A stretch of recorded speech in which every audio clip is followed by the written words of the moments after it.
some ways, it's been a rocky start to training camp for the Eagles. They've dealt with injuries on the offensive line, injury to Alshon Jeffrey, and the 2 preseason games, overall their offense hasn't been particularly sharp. But in these 2 days against the Dolphins, you're really starting to see what this offense can be once they're all healthy and clicking. On Tuesday against the Dolphins, the team went into a live period where everyone was watching except the Eagles' first-team offense and the Dolphins' first-team defense. And that was the first time, in my opinion, all preseason, you could really see what this offense has the potential to be.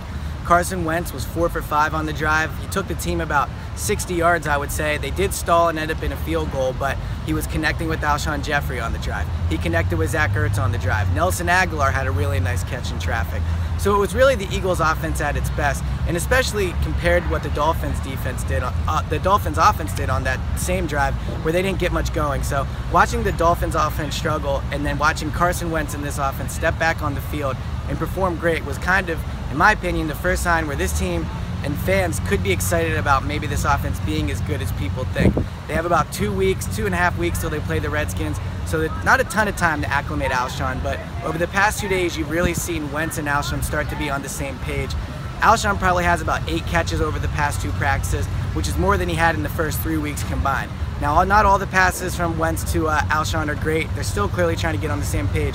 But the important part is they're getting the reps in together, they're working together, and at times, like you saw against the Dolphins, it's looked great. So slowly but steady, this Eagles offense is starting to get together, and we'll see if it'll be ready for week 1 against the Redskins.